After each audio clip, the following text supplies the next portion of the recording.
In your own experience, when is the right time to actually have a child? You know, when you're considering your career and trying to balance everything. If you're less than 25, you need to not get married. Lady, young lady, go build some form of confidence, make some money, because it takes two people coming together to raise a family in this part of the world. You cannot be malnourished and want to fend for a child. What is your view on someone whose approach to life is, I just do what I can do. I can't kill myself? When they feel like you're not somebody they can rely on, if they have to fire people, you're going to be the first to go. Period. Always remember, especially as an immigrant, that you are a reflection of your community. When you do a poor job, when you don't care, when they see that your level of expertise is low, now they blame Africa. Now they say our education is not good. Now they think Africans are lazy. You are a reflection of all of us. What disqualified both Finland? There is no country like the US. Thank you for coming to the conversation, Dr. Addy. Thank you, Noah and Tyre, for having me. It's a pleasure to be here. Thank you so much, Dr. Addy. I guess a good place to start really is to really dive into, two things that I need to know about your childhood to make us understand the woman that you are today. All right, two things.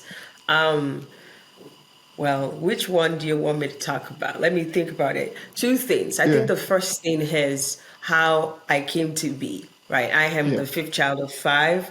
My mom got pregnant after she had had 4 kids. And my father said, no, we don't want a fifth one. And the entire family said, no, you have to abort that baby. My mom stood her ground and said, I'm going to have this baby.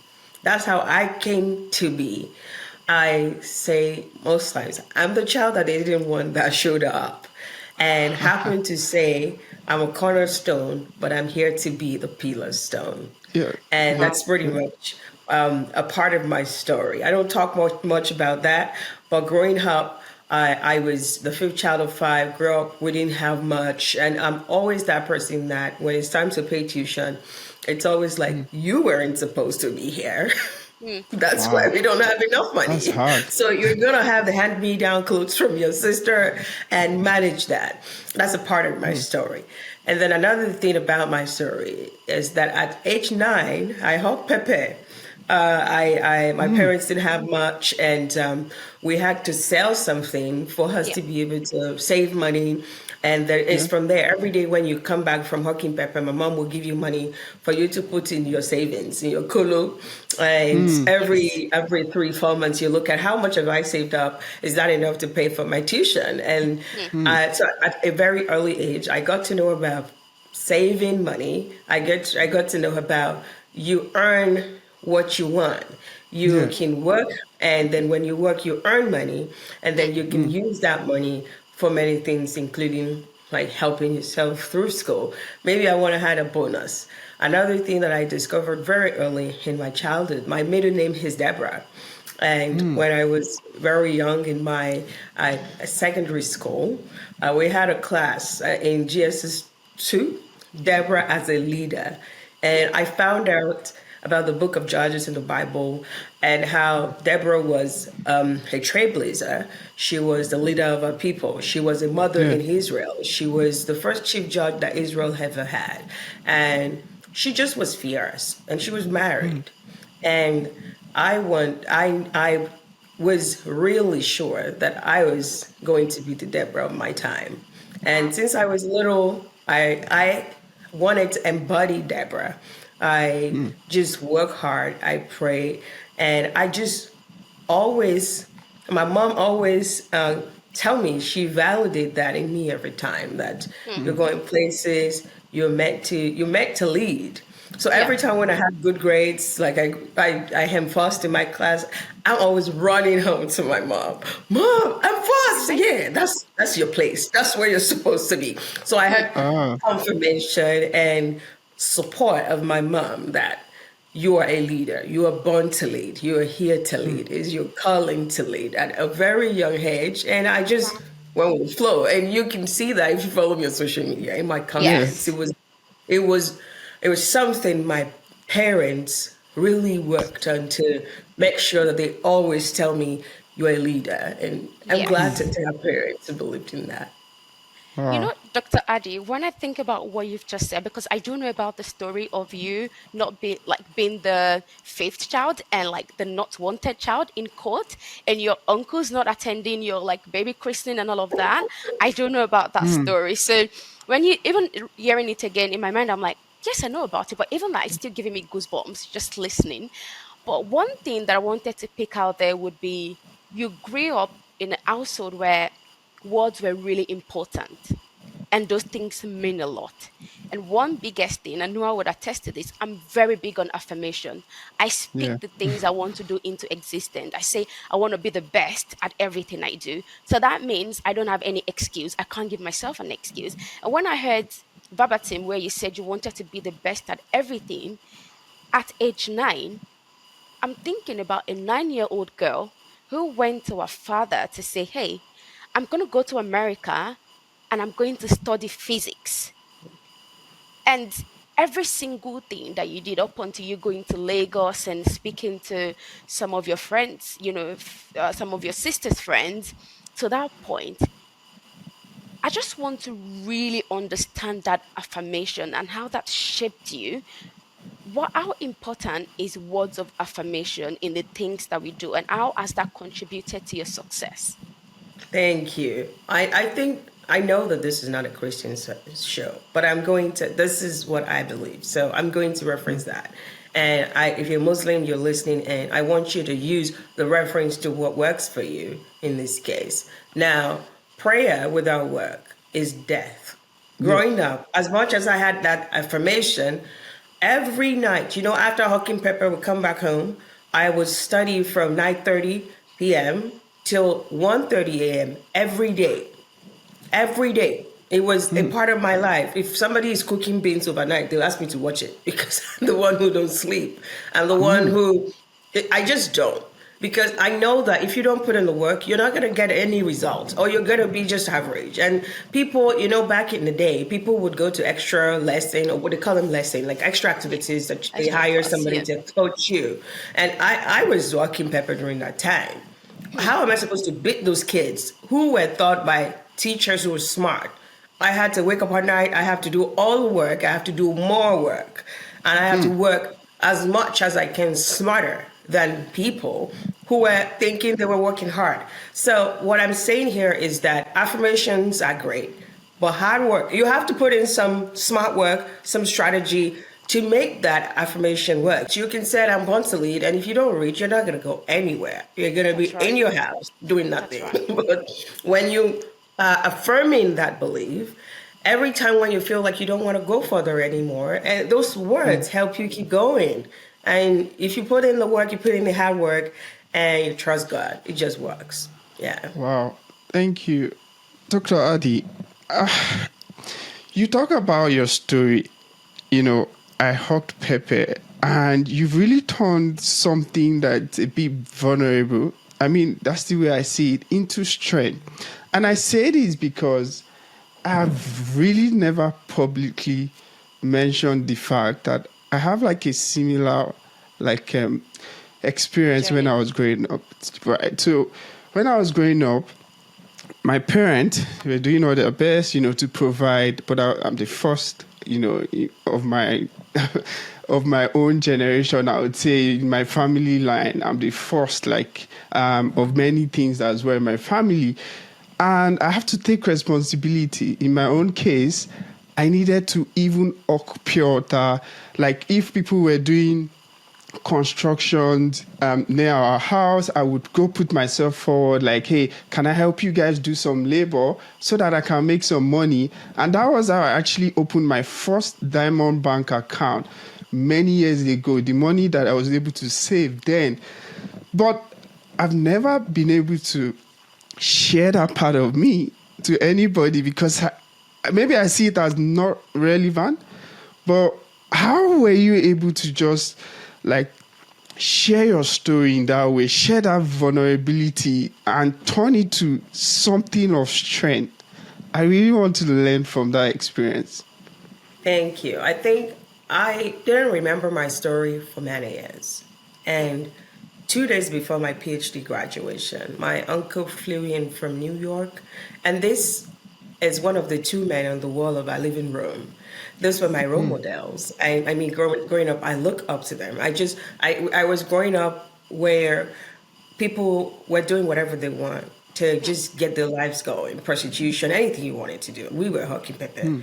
And my uncles were the icon on the wall of our living room. They had education back in Nigeria where my dad and them grew up. But at that time, they were living in the US. Top scholars, clinical professor who had awards. And another one was a nuclear physicist, a professor.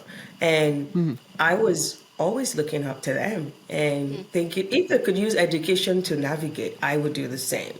Now, 2 days before my PhD graduation, my uncle and his wife flew down to Saskatchewan to support me. And I sat down with the wife and we were talking and she was asking me, if you look back, how does it feel to be here? And then I had those reflections, how I was growing up. I was with her and I started crying. Like, oh my God, who could have believed that, hi, the girl from Mokola, the girl who nobody even wanted, like this is where I am. And then she told me, you should give some credit to yourself. We want to thank God, but you need to give some credit to yourself. Some people never got out of there. You did that. You fought for something. You have always fought. And then I said I wanted to write about it, and my uncle looked at me and said, for what? It's normal.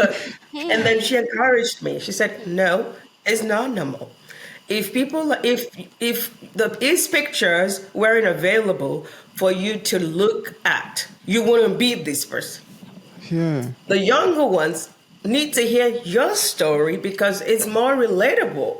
Right. So you need to tell your story. You need that person on the streets hawking pure water, the one selling sushi, to look at your story and say, I can do that too. The way you said it was his picture, his story that made you feel like I can do this. I want you to share your story when you're ready. Oh yeah, that day I started typing it out. And because the emotions were there, but I was remembering everything. And then I said, I'm going to make a post that once I walked the stage, got my award and everything, that I was going to make a post and just use it to encourage somebody. I never thought it would go viral. I just wanted to share.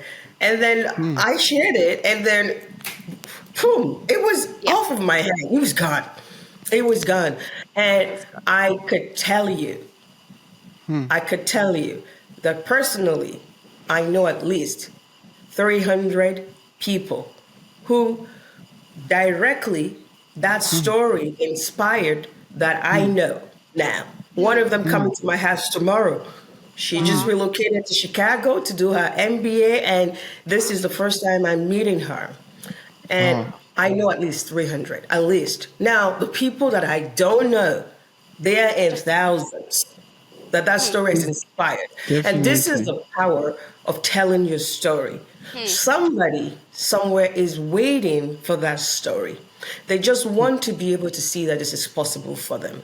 They just want to see that, okay, well, yeah, today I'm feeling really, really down. It could be that story that just uplifts them and make them feel like they're still valuable. You could save somebody from suicide by them. That's where my power of storytelling came from. Now, I was very overwhelmed. The first time I shared the story, it was in the next day, it was in Punch newspaper. That evening, it was on Channels TV. It was everywhere, and people were looking for me. And I grew this followership on Facebook. It was Facebook at that time. Like, what is this? I don't want this. This is too much.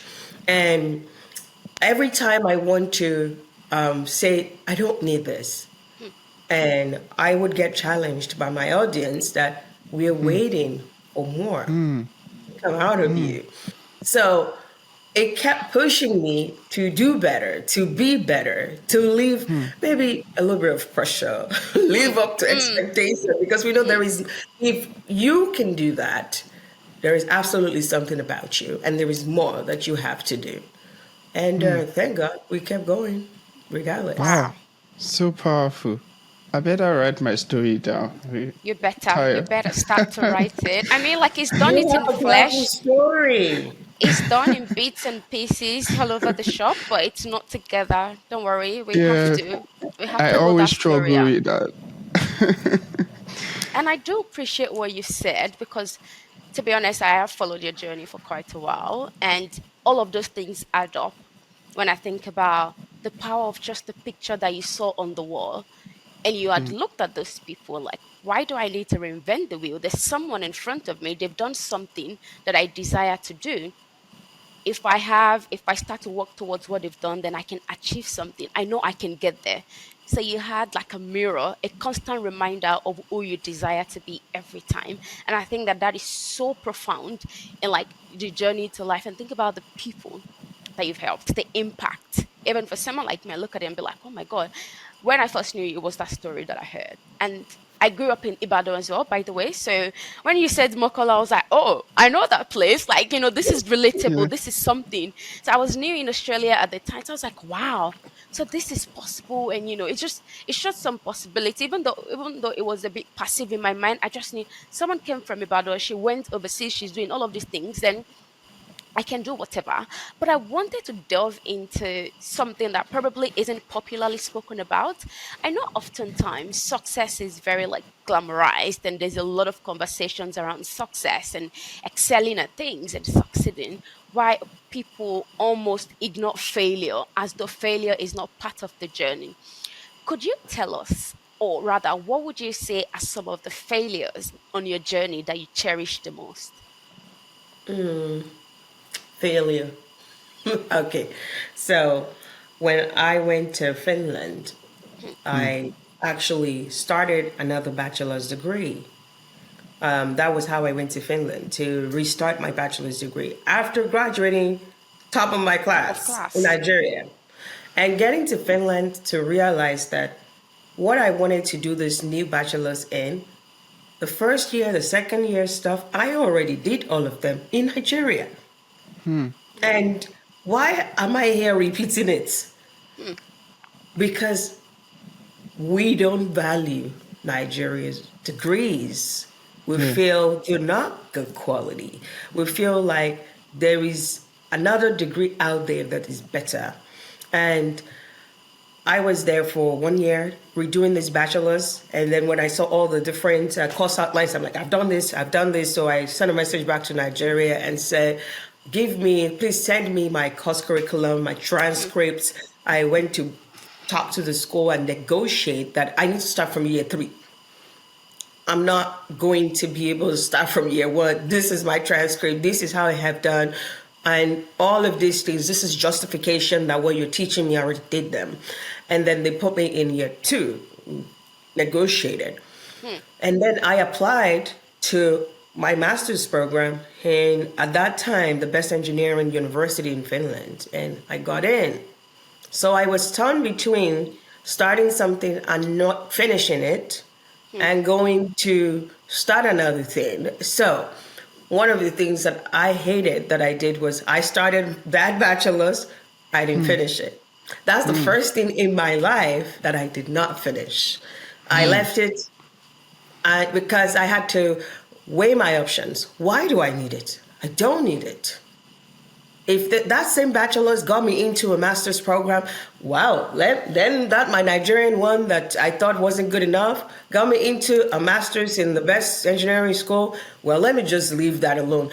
I oftentimes remember that I didn't finish that and feel like maybe I need it, but I always remember. 2, still in Finland, I went to Finland because I didn't know I could get better.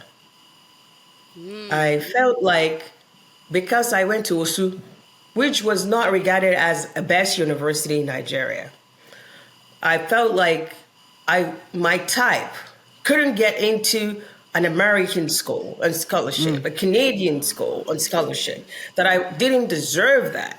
So I went to Finland because I felt like that's what I could get. And then realized there was language barrier, there was racism, there was a whole lot of stuff that was not working. And well, I finished the master's, learned the language, was trying to get a job. I couldn't get it. And then I started asking myself, why did I come here? I just thought I wasn't good enough for something good. Why? That was the moment when I realized it was how I grew up. Yes, my parents affirmed me, they loved me, but I was also that number 5 that you have to not give us trouble. Just manage. So I just always want to manage. Take the crumbs, the thing that is left over, so that you don't bother the rest of the people. So back in Finland, I cried my 4th year. I cried because I felt like with how I graduated well, so I should have gotten into a top Canadian school or a top US school if I had tried. But I never just thought I deserved that. I felt like it was reserved for some people. And that was the moment when I broke out of the shell. Everything good is gonna have to be mine. Yeah.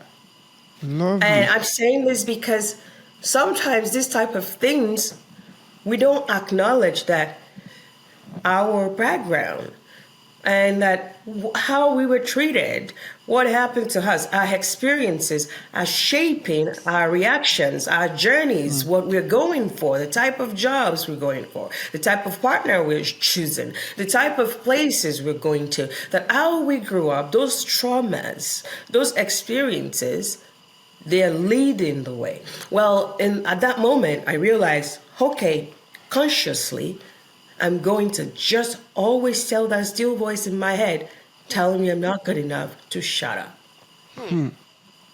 I like that. I've made other mistakes, yeah, but it was good that I realized that was a mistake that was caused by a background information and experience from my past, and that moving forward, I wasn't going to make that mistake of manage the small one. You know what Nigerians say, atol atol. Yeah. Not anymore. Atol, no bad. But, all right. Yeah. Thank you. I mean, that's so powerful.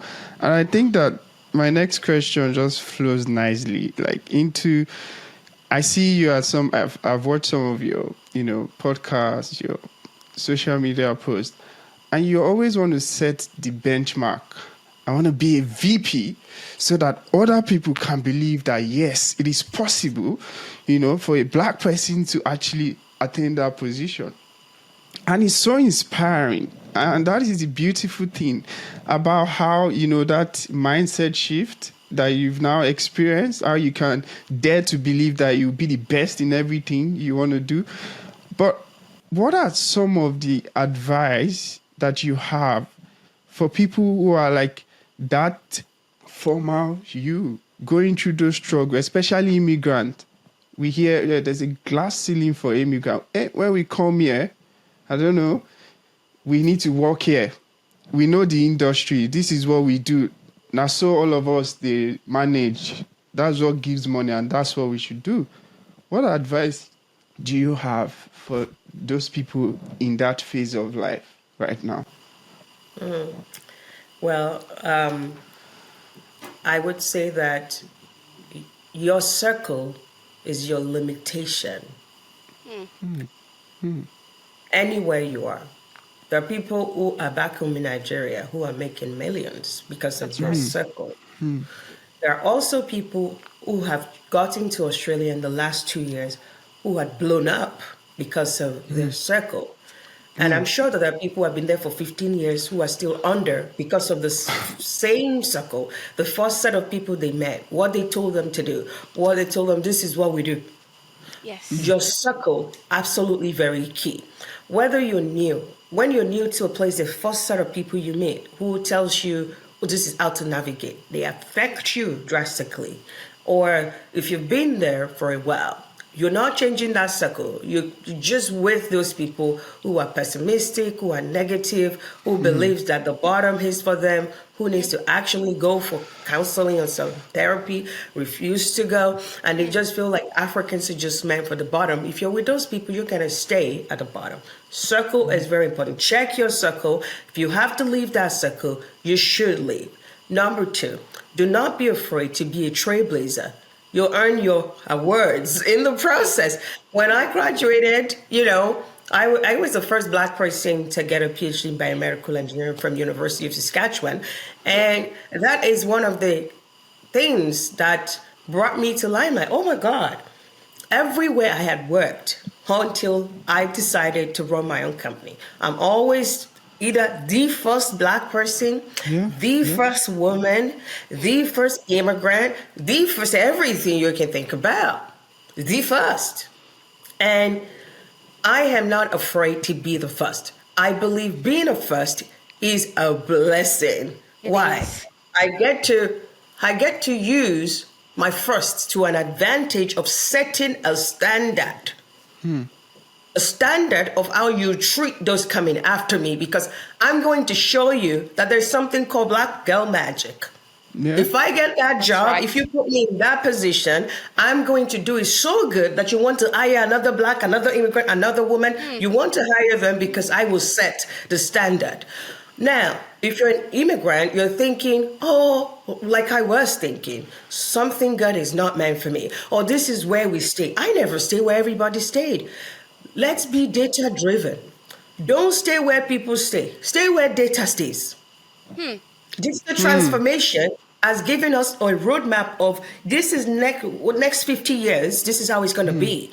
Positioning is very key.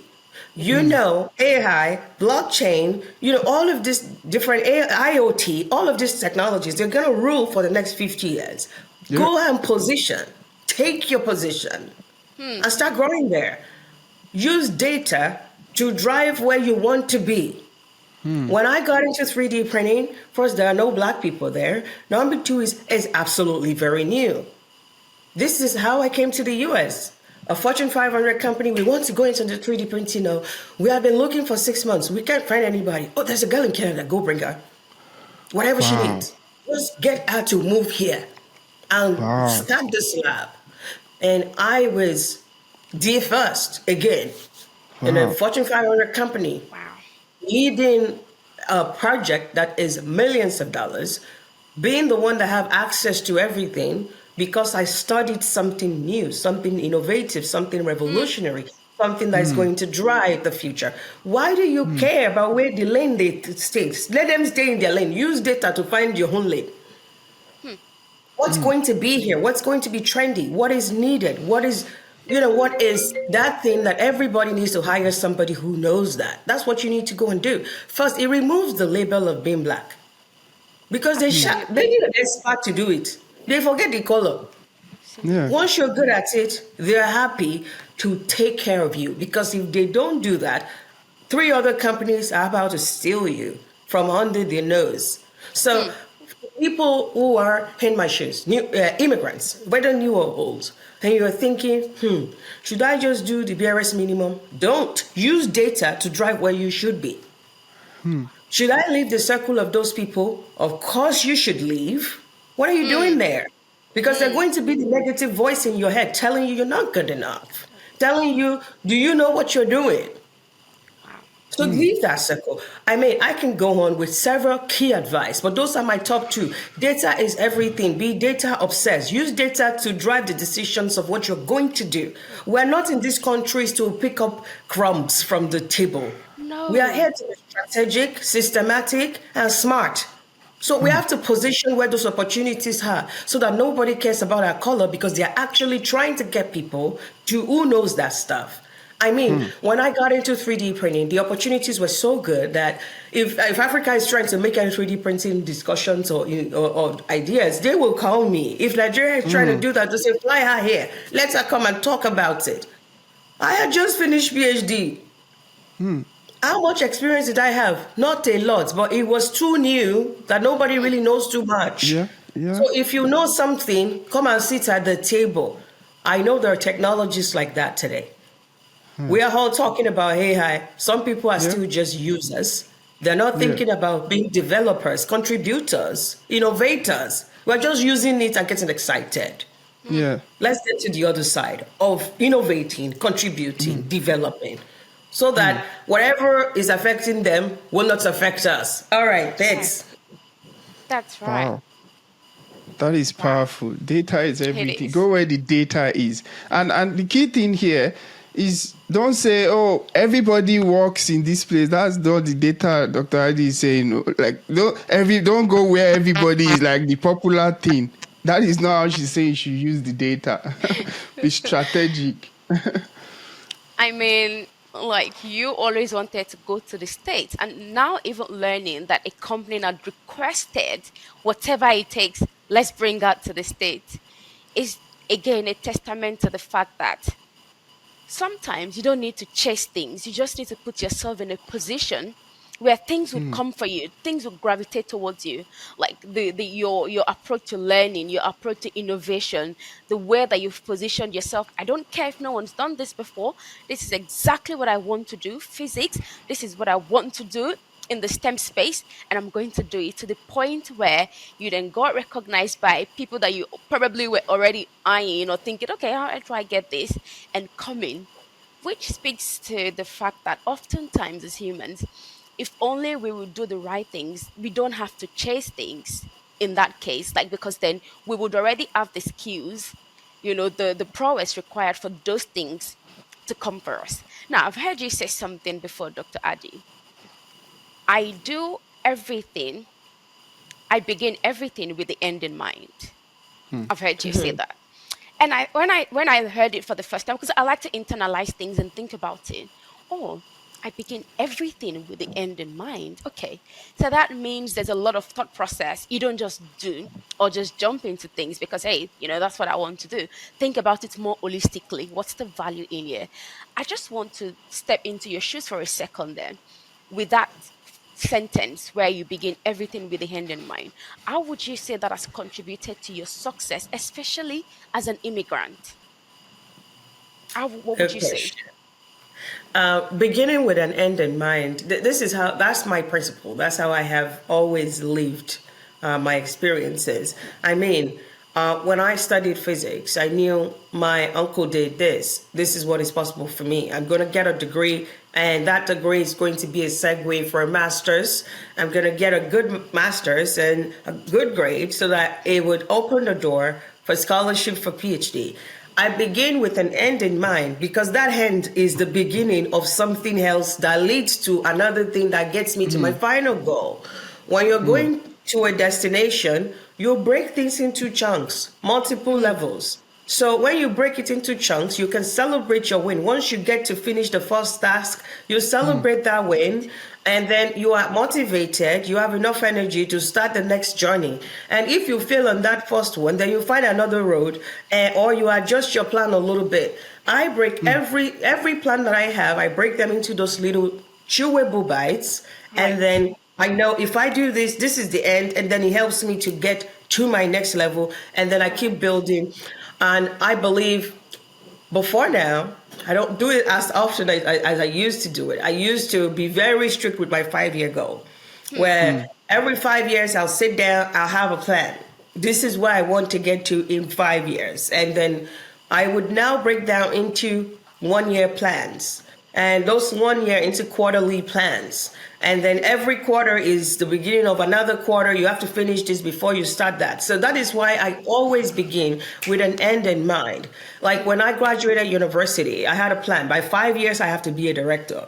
Right. Like, okay, I have this PhD in 5 years. Oh, it's probably going to take 15 years. No, it's going to take me 5 years. This is how I'm going to work for this to happen in 5 years. And it happened in 4 years. Because I set a goal and I broke the whole process down. If it takes these people 15 years, how will I just shrink my own? So I'll do this and go this way so that every beginning as I'm going somewhere. When I get to that end, I know it's the beginning of another phase that leads me to another phase so that I can get to my final goal that I said. Like I said, I wanted to be a director in 5 years. And I knew for me to be a director in 5 years, I can't have the same role for 3 years. I need to be seeking promotion every 18 months. And I need to be seeking multi-level promotion. So I need to work hard enough to be promoted multi-level. So it needs to be visible. People need to see it. I need to build an image of a leader that someone trusts that she's ready to lead. She's ready to go to the next level for them to give me multi-level promotion. I need to build visibility with the right executives who will sing my praises so that when it's time for me to request for promotion, those people will sponsor me. So every step, there is a plan. It's like playing chess, right? You move like this because somebody's moving like this and you want to, you try that. And that really is how I live my life. And this is not just a career move. This is how I live my life every step of the way. In my marriage, in everything I do. Oh, I want to have my baby at this time, so I can do this next. So I can do this. At this time, nothing. I want to build this. Because all of this has to be strategic. Else, you're going to end up running down your career because you're having a kid. Or you're going to run down your business because the plan is not checking well.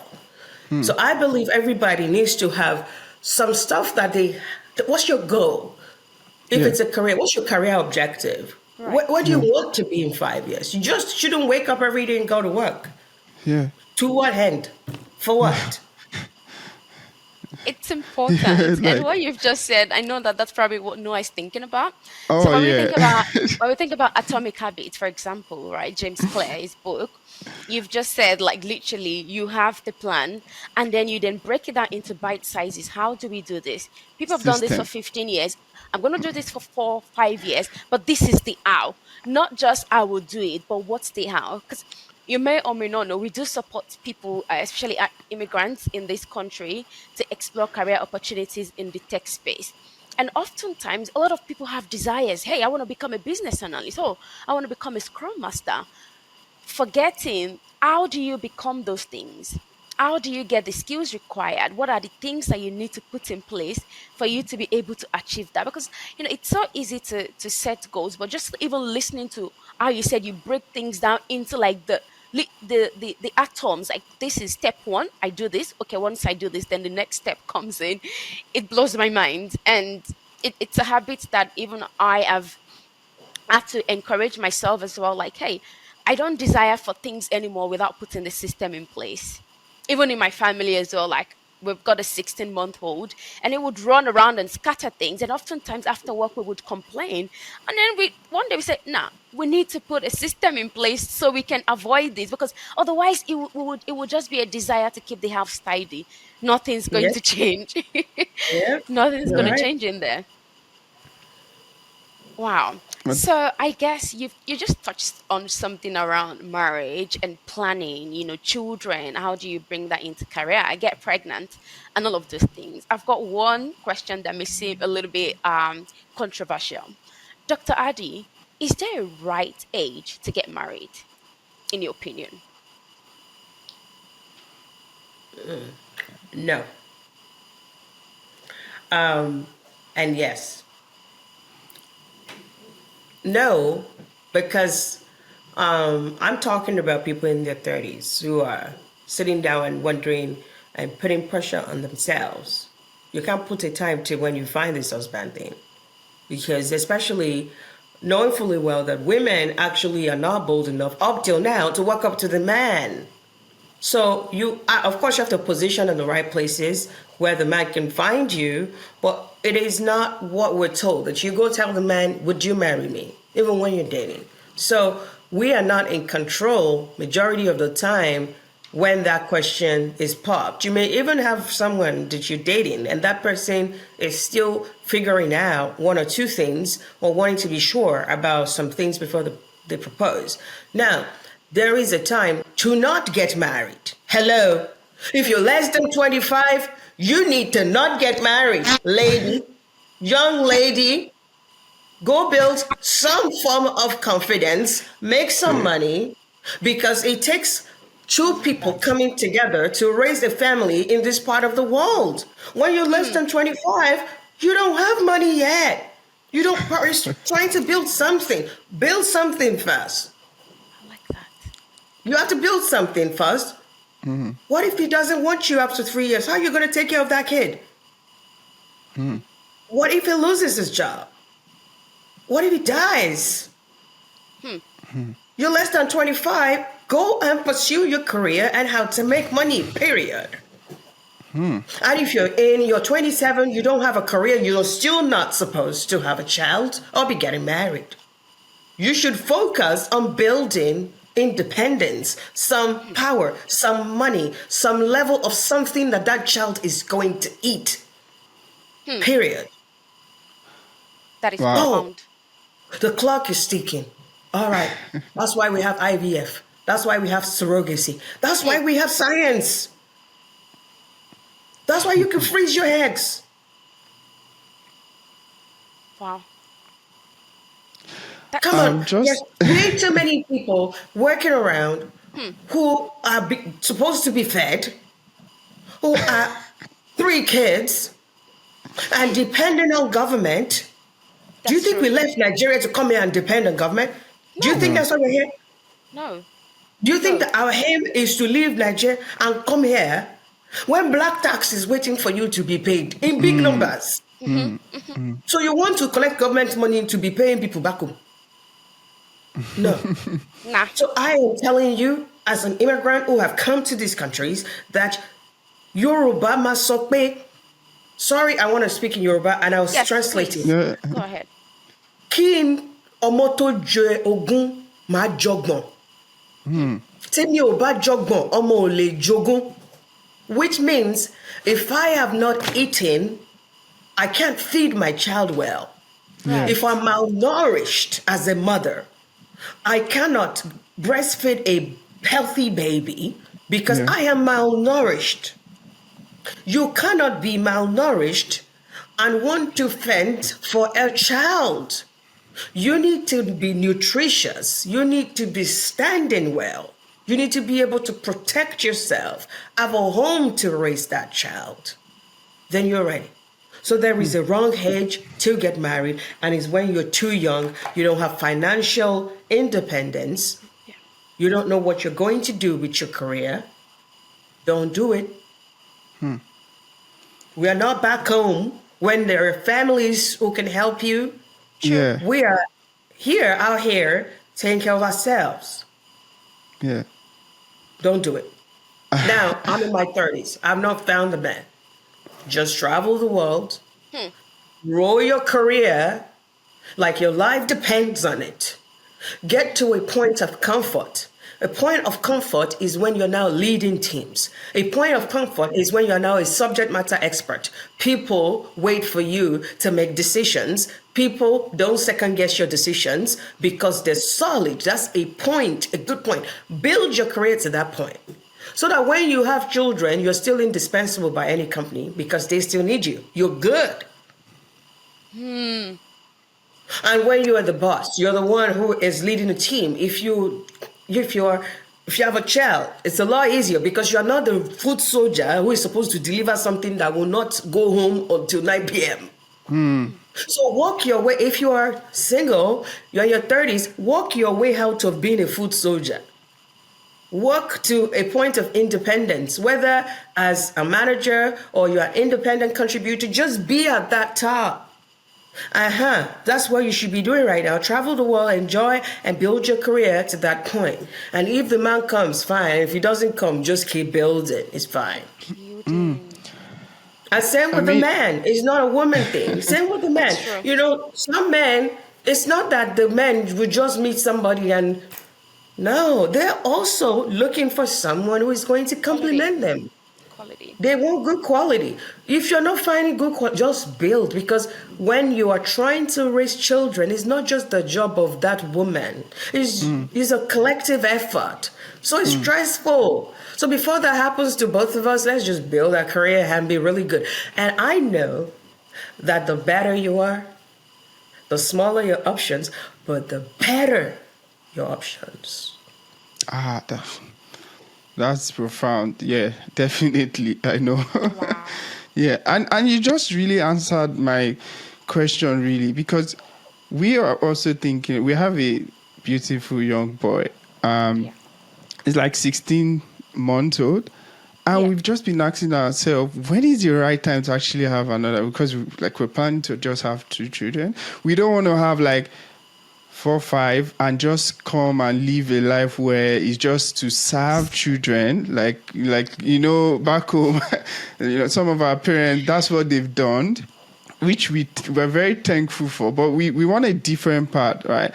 But in saying that, you would know, like there's so many challenges. You've already highlighted that strategically you have to know the right time to actually give birth, because like if my wife gets if she's pregnant in a strategic time where maybe there's a period where she's supposed to be considered for one promotion, and because she's out of the picture, she's not being considered, then she goes back to the food soldier, like you said. So I wanted to ask, like, in your own experience, when is the right time to actually have a child? When you're considering your career and trying to balance everything in there, you can't say, yeah, this is when you should have a child. But like navigating those tactical part of, okay, that a promotion is coming and there are people that are considering. If you go on leave now, you're already out of the picture and they don't consider you anymore. What are your views on that? I think it's not for if you're already married. There's no way. These children can come. Right. Now, there is how. How do you ensure that you stay in the picture? How do you ensure that you're still the best? How do you ensure that people just know that you are indispensable? So, and this is why when I talk about performance is great, but there are other elements that you need to stay top of the mind. You need to always think, okay, exposure. Who is advocating for me? Who loves me? Who is seeing my results? Who knows how good my work is? Somebody needs to know that. Somebody needs to be, wow, I see what she does. I see, over the last 1 year, look at her result. It's 3 times of the others. I can't say that publicly, but this girl is good. Image. Your image, is your image representing you as a leader? I want you, if you're listening to this, I want you to ask 10 of your colleagues, stakeholders, some of them on your level, some of them a little up there, some of them below you. I want you to ask them, how do you feel about me? If you'll describe me, what adjective would you use to describe me? It helps you know whether they consider you, how you consider yourself. It helps you know what they think about you. Because you could consider yourself a smart person and a leader, and they may not. True. And you want to find out, right? Your image is absolutely very critical. The last job I did here in the US, when I was hired, the first day I went to the office, the CEO, the president, people were happy to meet me in person. Why? The image that I have built was why they hired me. They hired me because they've seen me on panels. They've seen me ask intelligent questions. They've seen how the company I was working for before them loved me, talked about me, put me everywhere on their pages, allow me to lead stuff. The image. So they were willing to say, we're going to fight to get that girl. She's joined our team over here. And they were so happy. The image, talking to the president, and he said, I watched your TED Talk twice. What? Wow. I watched it with my wife and my daughter. Wow. Image. People with solid image, companies don't want to lose them. Absolutely. That's right. So even when you go on maternity leave, they know she's an asset. She has value to our company. We want people Yeah. to know these people like this work here, smart people. Yeah. There's a next conference coming. She's still speaking on that panel despite being on maternity leave. Image building, critical. I will not forget what you've just said. I will not, because as a mom, I currently work as well as an employee, whilst also founding a founder of two companies where I support people.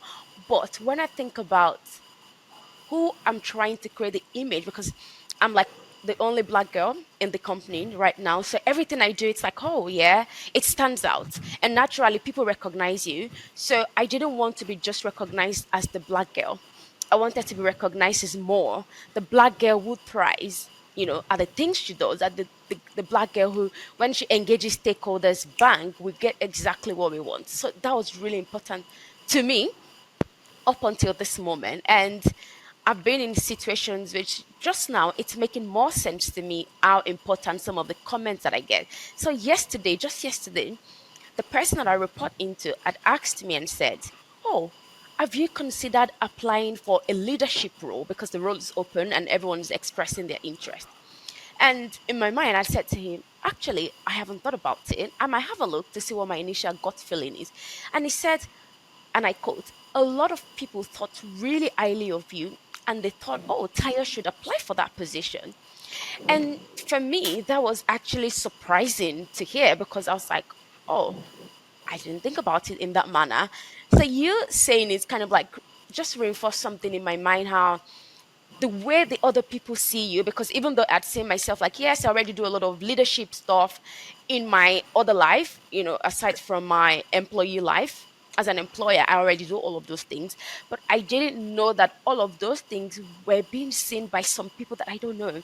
And it's not even the first time, it's not the second time where I'm getting recognition of being an exceptional worker, high performer, as they say it, four out of cohorts of other people, more than 40 people. So when it's just really reinforcing it in my mind how important it is that we put utmost diligence in whatever we do, excellence in whatever we do, because people are watching. And you never know who needs to speak for you in that room. And Dr. Addy, I just wanted to touch on something around mediocrity. Now, a lot of immigrants, again, because people say, I'm just there for the money. I just want to do it for the money. They don't put their mind into it, like they just do it shabby. What is your view on someone whose approach to life is, I just do what I can do? I can't kill myself. What's your view on that? Especially like if they are doing work that they feel is not below their skill level. I think that's where that context is also very important to add. That's true. So, like, even you're in like a job that you think it's below your skill level, or a job you do not like, as an example, what's your Yeah. view on still maintaining that type of mentality? Like, well, I don't like the job, I'm just here for the money. We'll just do it anyhow. So, first, even if you are there for the money, you should always do every job like, this is what I have always wanted to do all my life. Why? Because corporate requires that. Office politics requires that. Nobody should ever see that you are not somebody they can rely on. When they feel like you're not somebody they can rely on, if they have to fire people, you're going to be the first to go, period. So, and anyone who feels like, so that's the thing. I want to say this. When we look at people who don't look like us, a lot of times they can't kill themselves. That's how they are working. But when you get to meeting, by the time that person that was not working start to speak in meetings, you feel like, what? You've been playing games on your computer all day. Why? Because there's something called office politics. They talk smart, they act smart, but they don't do anything. Because that is what office politics is about. Image, again. They may not do the work that much, But when they talk about it, they put their result with data in front of you, they really talk, then you kind of feel like that's the person that will lead the team, the one that has empty head. Even if you can't kill yourself, you have to act like you are in it, you are here for it, you mean it, you love it, because that's what corporates require. Now, on a scale of I can't kill myself, again, if you don't like what you're doing, that's not why we came to this country. You need to get out of there. There are opportunities, there are way out. Digital transformation has made it easy for everybody to be able to have a lateral career. You can move from one thing to another by upskilling, by knowing what it takes and fighting for it and going to where you can be happy. When you love what you do, you can never have, I can't kill myself. Before coming to this podcast, I told you I already left the job for the night. But did I really leave the job? I did it. I took my laptop, I went to the living room, I took a glass of wine, I'm watching TV with my husband, I was still working. I love my work. When you do the work you don't love, then even on Tuesday, it feels like Saturday. Sure. Like Friday, like we should be clocking out right now because you don't like it. You shouldn't be in a place that you don't like. You always feel frustrated, tired, not present, and the work is not just going to go well. Oh, are we always all going to do what we like? Why not? Why not? Why should you do what you don't like? There are things that you may like. That is why you do personality tests before you go into a career. If your personality is a leader, why are you doing the work of a follower? If you put me in a job as a nurse, I can't survive. I'm not a follower. I'm a leader. But put me in a place where I have to lead people, even if it's stressful, I'm going to thrive. Because that is my personality. If I run any personality test, it comes out as that. Leader. ENTJ. Period. Yeah. So you have to pick a career path that matches your personality. It helps it to be a lot bearable, to be likable, to be something you can really function in. But when you pick a career because of money or something, no personality analyzed, nothing at all, there's no connection with who you are, what you like, or what you can do, then it's so tiring. Now, always remember this as an immigrant. What you do affects all of us. When you go into those jobs, I told you right now, if you hire me as an immigrant, you will be hiring Black people and immigrants and women because I will always kill any role. Always remember, especially as an immigrant, that you are a reflection of your community. When you do a poor job, when you don't care, when they see that your level of expertise is low, now they blame Africa. Now they say our education is not good. Now they think Africans are lazy. You are a reflection of all of us. Yes. So carry that every day, knowing fully well that you have to do well, because you either open the door for us to come behind you or shut it closed. Yeah. Because of your behavior, your attitude, your low performance. You can't do that. You cannot. Wow. You're not allowed. No. Point blank, period.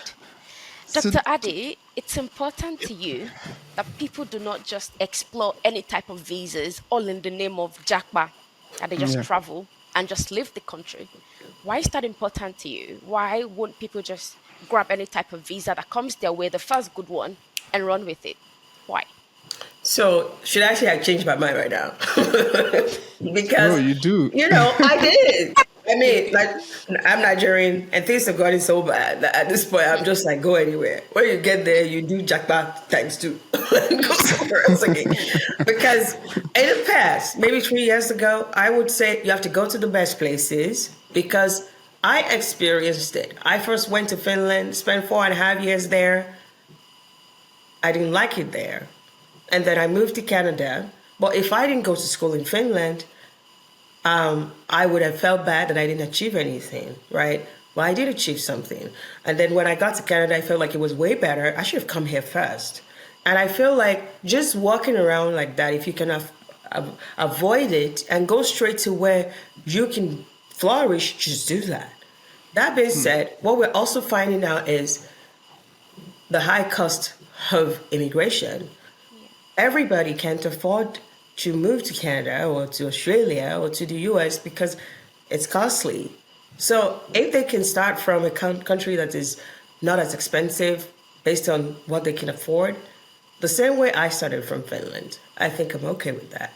Go start from somewhere, beginning with an hand in mind. I knew that I was not going to leave in Finland. It was a bridge.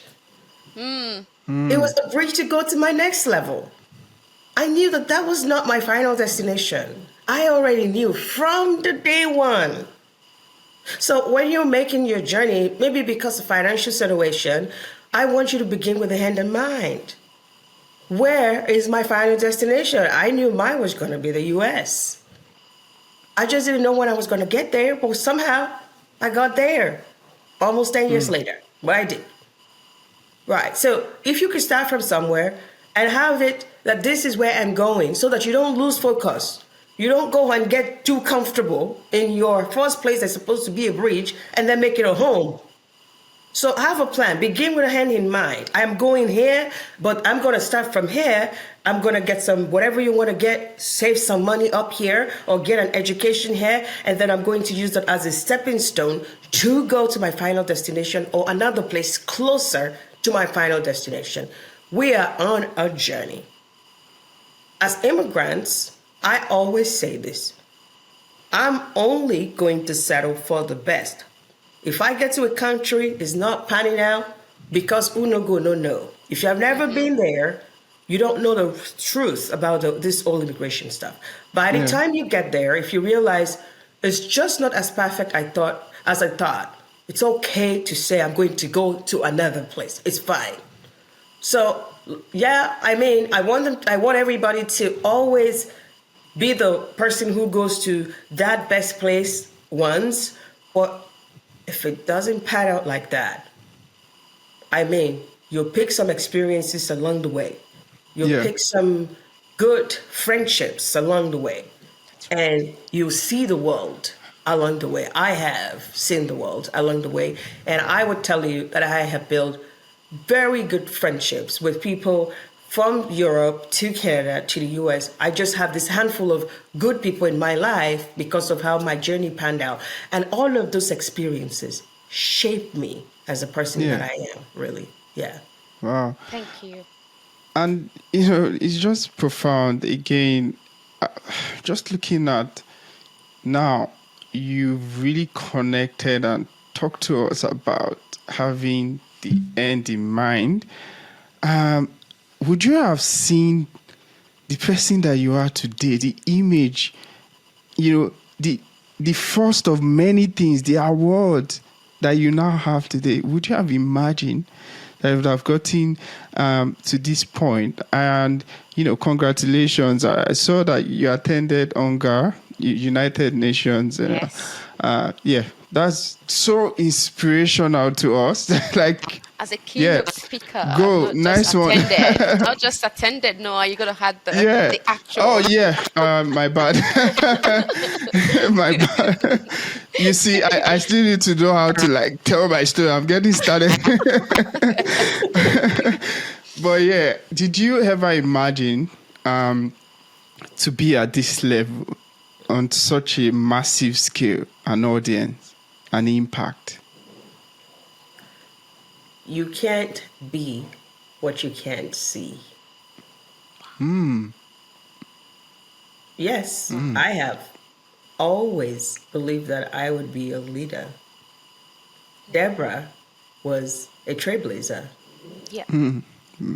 I was ready to blaze the trail. When I finished my bachelor's degree in physics, and I wanted to pick a career in physics, my uncle was a nuclear physicist. He was one of the pioneers of atomic bomb. And when it was time for me to pick my career, I said, I don't want to build an atomic bomb. What's new in physics? What's the future of physics? Then I found medical physics and said, that's what I want to study. That's why I studied biomedical engineering, because medical physics is a branch of biomedical engineering. So I wanted to be a trailblazer, a pioneer. That's new. That's the new thing. What are we going to build with that? You're going to, okay, perfect. That's the one I want to do. And I know when you blaze the trail, when you do all of this, you end up being a leader. So I knew that's what I want. If you can't be what you can't see. I wanted to be a Deborah. And Deborah was a mother in Israel. She cares for her people. She was a judge of her people. She led her people gracefully, critically, and she never felt like she was a woman, so I can't judge a man. And I saw that. I knew that I wasn't going to be a woman leading women. No. I was going to be a woman leading all. All. So when you cannot see it, it's hard for you to become that. Success, most times, they're not accidental. No. They're incidental. Things that you do, that you build on. Then you get to that point because you had it in your mind, all thumbed out. Okay, what I couldn't really see was being an entrepreneur. I couldn't see that part. I could see a CEO of a company. How? I didn't know. I could see easy peasy, director, VP, all of that. I could see all of that. I could see building technology. I'm smart. It's not bragging. It's true. I love that. It is. And you have to be able to know that. And because what would Brandon do?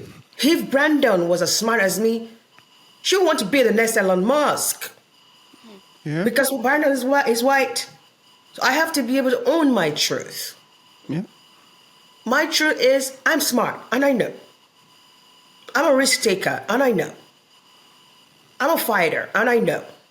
I'm not afraid to make decisions, and I know. I'm a leader, I know. So when you can't see something, you can't be it. And I'm saying this to you as you listen to me, that who are you? You need to ask yourself. Write it down. What's your personality? Now, who do you want to be because of all the different things that makes up who you are? Who can you be? So I didn't know whether I was going to be an entrepreneur. But I knew that I am going to lead. And I knew that I have to keep building and go up. Now, I grew up with a mother who's an entrepreneur. So I saw my mom run businesses. If this doesn't work, she does another one. If she doesn't work, she troubleshoots. If it doesn't work, she collaborates. If it doesn't work, she speaks about it. She prays about it. She takes new risks. So I have some background there that had taught me what was possible. Being an entrepreneur now, every now and then I still sit down and say, so this is what I'm going to do. I really still want to just go work in tech. Okay, go and see whether you can do some government contracts in tech. I love doing those. I love those. And then I will be doing those things. Go and do some consulting for some company. I'll be doing those. And then I would feel like I'm failing my people. Your people need you. People suffer from their career. You should be helping them there. People want you to support the immigration. It's you that they want. Yeah, this science thing, you know it too. But you are going to liberate people here. So I tell myself, Elon Musk owns SpaceX, also owns Tesla, also owns Starlink. It's okay to have multiple. You just build a decent system and delegate. Absolutely. That's Noah's favorite word you've just said, Dr. Addy, system. And delegate and make it all function. You don't have to always say, this is my cage. You don't have a cage. You're cageless. Well, just on that, because this always gets me excited. Tayo knows. And as someone that has that experience, so I'm just wondering, you have this image online, everybody wants your time. right? Everybody wants to talk to Dr. Addy. In fact, you may run the risk like, hey, if you're not talking to Dr. Addy, I I will won't not feel get the happy. best quality, right? So how do you manage that? I know one of your posts, you said, if you want Dr. Addy 101, you pay $500. I know that's old rate, but anyway, how are you able to give everybody your time? I don't give Oh, everybody time. No. So everybody don't talk to me. That's why you need a system. I run a career coaching program. We have career coaches. yeah, But you also have places where people can have access to me. Correct. You also have resources, many resources. You also have master classes every other Sunday. I'm leading it. Town hall meeting. Bring all your questions. That's why you need to build a system. But we system. also have one-on-ones because I want to connect with people, where people Yeah, actually connect with me. Because a lot of time, some people's situation actually requires that. yeah, I agree. Yeah, but there are multiple systems. There are some of my businesses I don't run that I never talk about online Right. because that's not what I'm selling to you online. So you never know they exist. I love that. I love that. I mean, I'm just learning that, and Tayo knows that is what I'm dedicated to doing. You know, building systems now is my core number one, my focus. Because that's the only way you get freedom. I'm thinking like, McDonald's, right? How they have so many outlets, the same quality, multiple countries, they taste similar. There's a system there. That is what you need to figure out for your business, and it's critical. And you have achieved that level of success, which is so inspiring.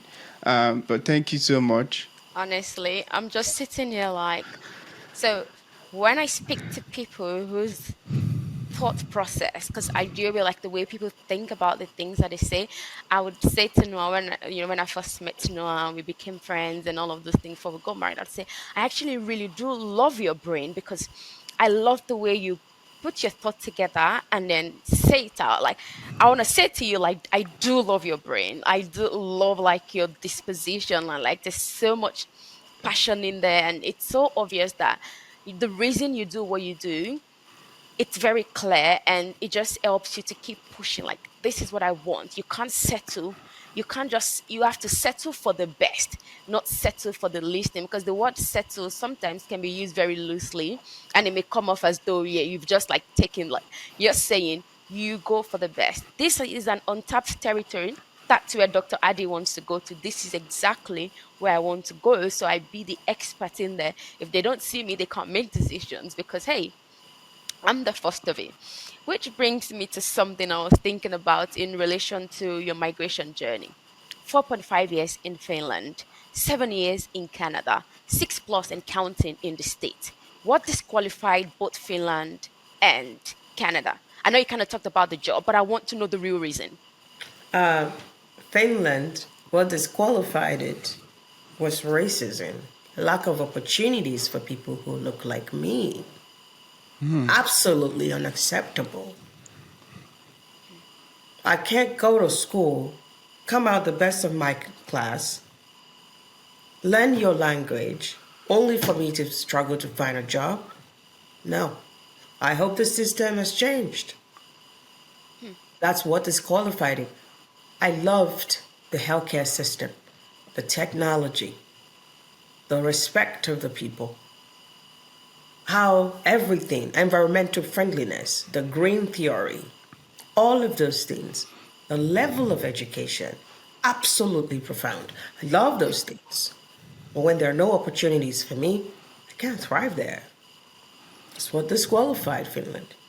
Nothing disqualified Canada. Okay, I love tell me Canada. more. I'm a Okay, Canadian citizen. But Canada is 1/10 of the US. So are the opportunities. And when I got the opportunity to move here for work, like, oh, we need you here to come build it. I thought, let me go explore. Then I met my husband. Then I couldn't go back. And that qualified US even the more. It's, Oh, I mean, interesting you said you met your husband. Tell us a bit about October 17, 2019. Okay. So I'd moved here 2018, and I'd met my husband before moving here. We were friends, and he had told me, "Oh, we'd started dating a little bit, and then I got this job. It was very exciting, and then I moved to come and explore, and we started dating seriously. Then I started liking the place. At least I had someone who could take me around, and the work was absolutely good. There is no country like the U.S., especially for immigrants. You don't feel that there's a limitation, especially for someone like me who have seen real limitation coming from Finland. Come on. It felt like heaven. So every opportunity I was given, I was going to work 3 times as hard. And so I started dating my husband, my now husband, seriously, and we started planning a wedding. And we saved up money that we're going to go home to Nigeria to have a wedding. Yeah. And we saved up about $80,000. Wow.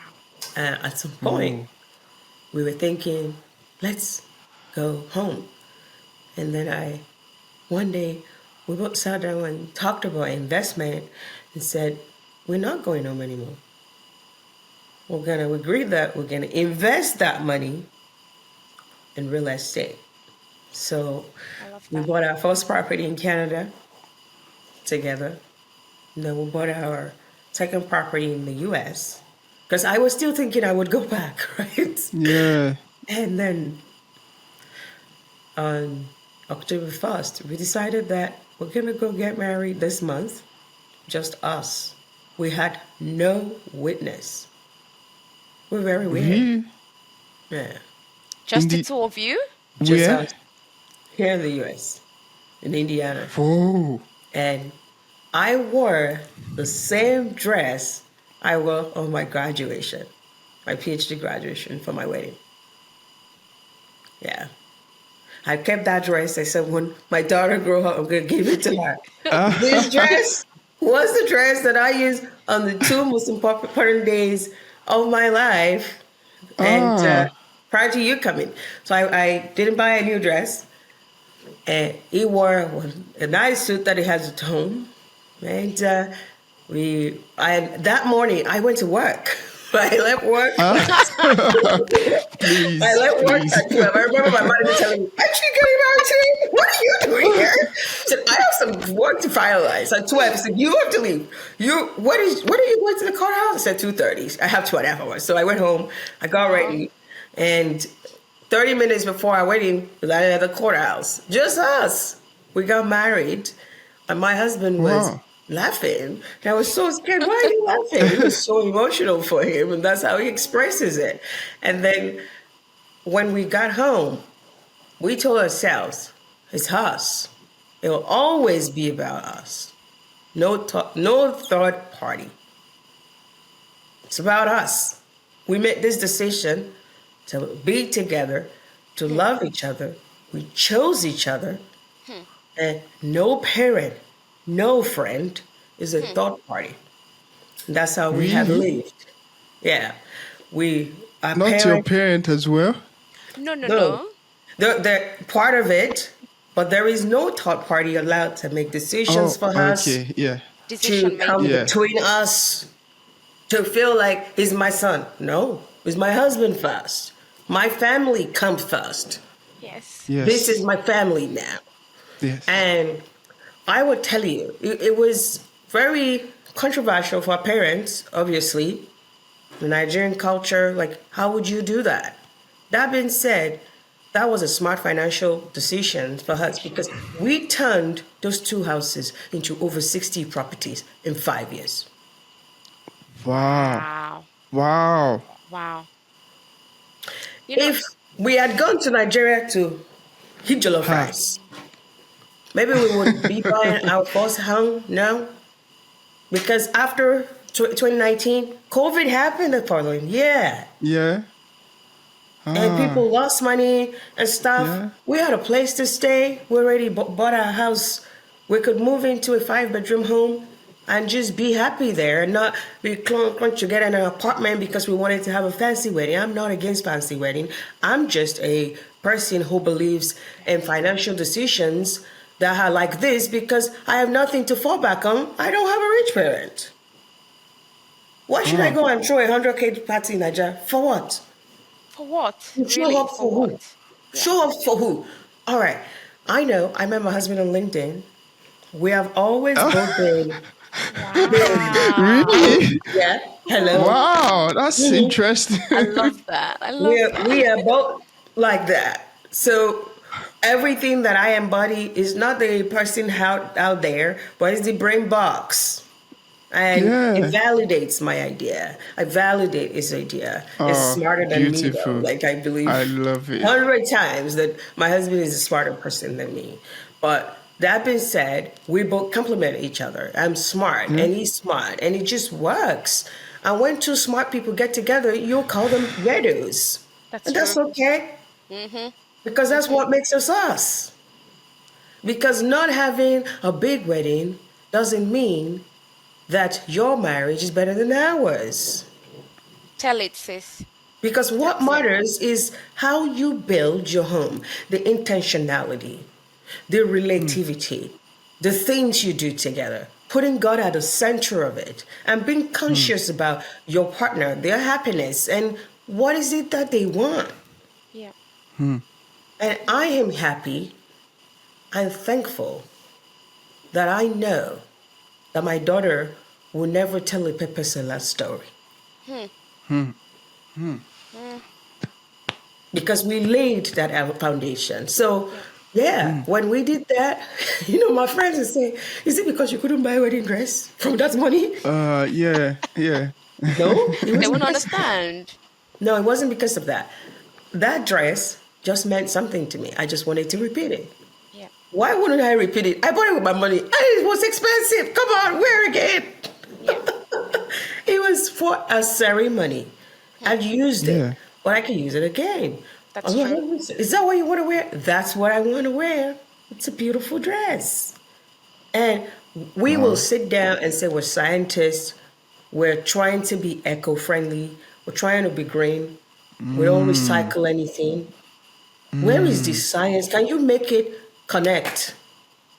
You, the Mm. scientist, and you, the person that wastes everything. That's true. Mm. Connect it. That Mm. can't even reuse plates, cannot rewear out items, that uses Mm. plastic straws, that is just so wasteful.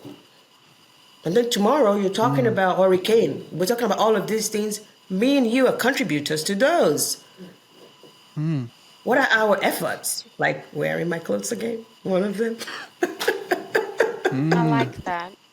I like that. Like you've said so many things, and I see a bit of myself and Noah in there because I like to think of this man as one of the smartest people. Like his brain moves like a web, and he just says things, and it's like, "Hey, this is how we're going to do it." And this is my role, and this is your role, and we need to show up, like, And I say things, I'm like, "No, we're not doing it this way. We have to do it this way for this reason," and then we show up. But people don't see all of those things in the background because you plan and then we go out there to execute. But it's so really, really, really beautiful. Just learning a bit more about you, Dr. Addy, like, your personal life. Thank you so much for the vulnerability. I wanted to acknowledge something. I Tayo, know did when you I heard, see similarity in the wedding story? yes, we did the Oh, same you thing with missed our that. wedding. How did you We miss that? Hey.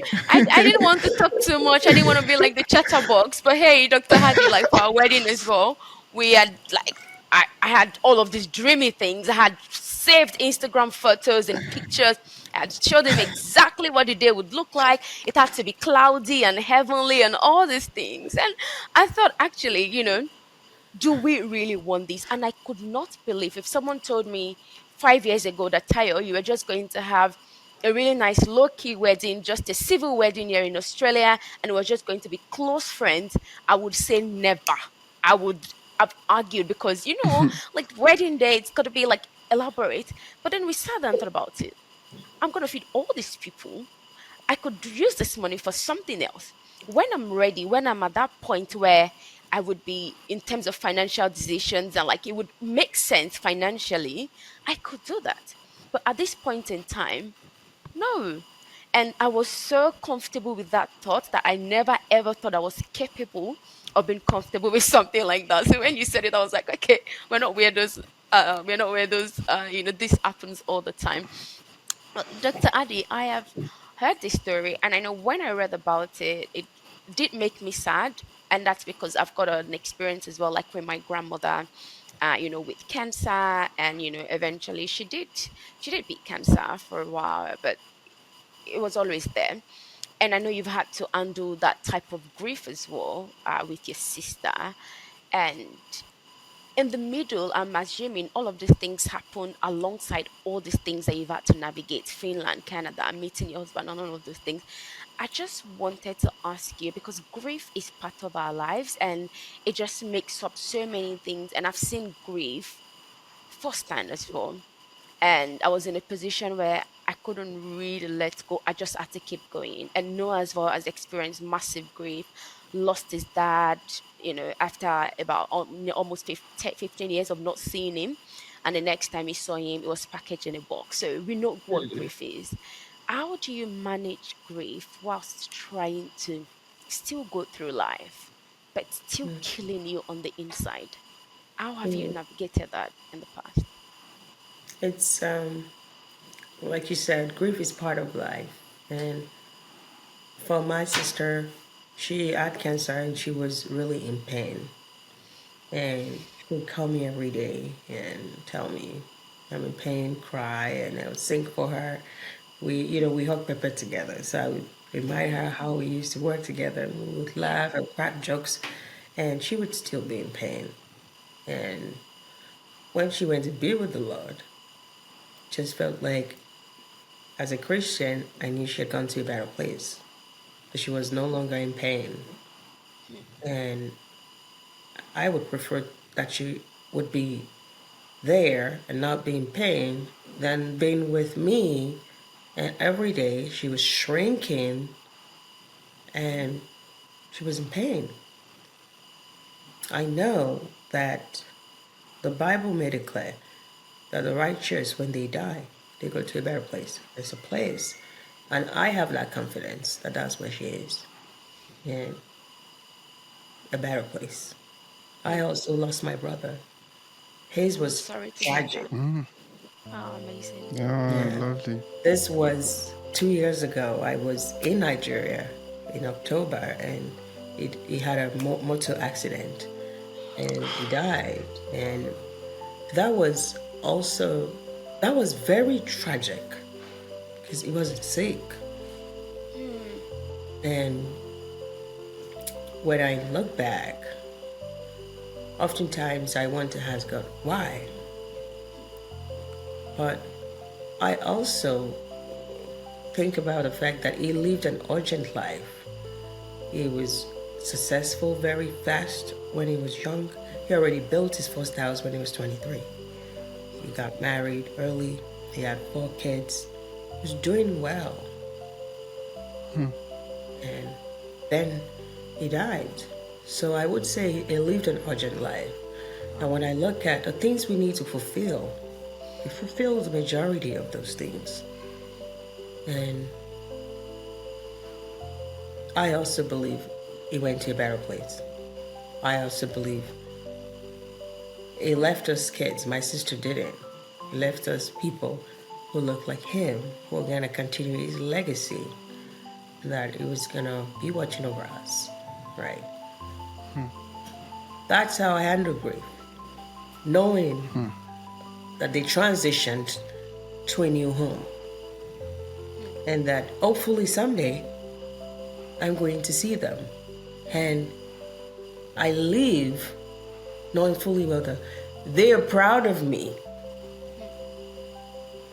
And that when I see them, they'll be thankful that I stayed to look after their parents, to take care of business the way they would have want me to do, and to look after people who are not even family to me and to fight for people. And I do this knowing fully well that my brother would have done that. My brother trained over 500 people, graphics design, still put food on those people's table. He was a good person. My sister, I named my daughter after my sister. She was an angel. She can do no wrong. And knowing fully well that these people are good people. And I strive every day wanting to be a good person, knowing fully well that that's what they would have done.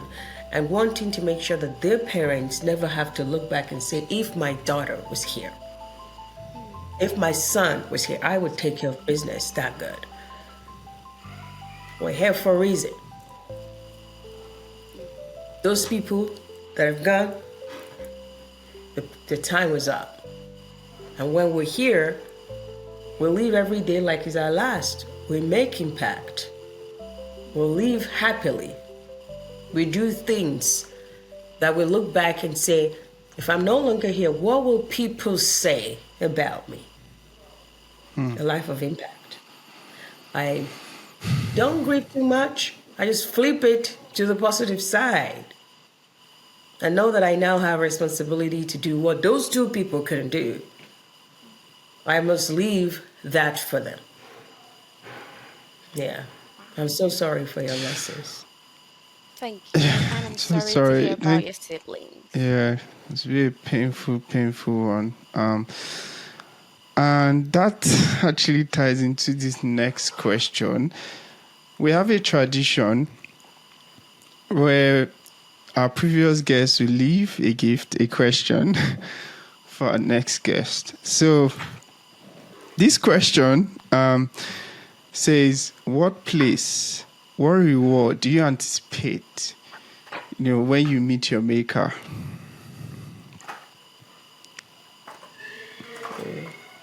It was left by a pastor. Yes. What place, what reward? Oh, Reward do you want from your maker? well, I know that I'm not perfect, but I know that I daily live wanting to help, wanting to bless people. And I hope that when that time comes, when I leave this place and meet my maker, that it will think about my good works. It will think about many who have come to know him directly and indirectly. That it will think about the destinies that I have done my best to lift. And give me something commensurate to that. I can say that because I daily live by the four-way test of the things we think, say, or do. Is it the truth? Will it be beneficial to all concerned? Will it build goodwill and better friendship? These are four-way tests for Rotary Club. And living by the four-way test helped me to check myself every time when I do things. Am I telling the truth? Is this going to build goodwill and better friendship? Is it beneficial to people? And I feel like you don't have to be a Christian to make heaven. I feel like God is good enough to die for all of us. And hopefully, the people who are doing good. Well, as that was a very heavy question. Maybe I should re-answer it because it's just something that oftentimes we don't think about that. Most of the time, we think about the present. However, if I have to think about what reward I want from God, I would like to make heaven of course. But I also would like him to reward me based on the good work that I have done here. I live my life focusing on the four-way test of the things we think, say, or do, which is what guides, is the principle that guides the Rotary Club. And is it the truth? Is it fair to all concerned? Will it build goodwill and better friendship? And will it be beneficial to all concerned? And when I make decisions, whether when I was an employee, when I employ people, I'm always thinking about if I hire a man and a woman to do the same role, the salary I'm paying them, is it fair to all concerned? Am I paying them equally and not thinking the man should be paid more or this person fought for more money? If somebody had been able to negotiate for more money, then everybody gets the same pay. Because I try to be fair to all concerned. Building goodwill and better friendship, you should see that in my community on Instagram. Because goodwill and better friendship is what brings people under that comment, and there is zero toxicity. Everybody, yeah. I have had people meet in my comment section who went up and date each other after meeting there. I have had people come on my career coaching, and it's from that career coaching that they became better friends. Why? Having an environment that is positive, an environment where people learn to do good because they see you do good. I remember when we started posting scholarships on Twitter and giving free resources, and how that spiraled into now what we have on Twitter, a community of people completely sharing, giving, helping, and making sure that Nigerians who are trying to move abroad can have that opportunity and get the help. That is goodwill that we are planting so that it can become a chain reaction to go to other places. My hope is that God is going to remember all of that and forgive all my trespasses and the areas where I have shortcomings, since nobody's perfect. Well, I don't know if I answered that question the way you want. You did. We always just have to think about it. Someday we won't be here no more. What will speak to us when we're done? The books we wrote, the lives we touch, the impact we made. And hopefully something will speak for us where we're going. And really, those works, hopefully they mean something in the next life that we're going. Thank you. Wow, thank you so much. You answered that beautifully. It is quite a strong question, and even I've thought about it and I've come up with different answers every single time.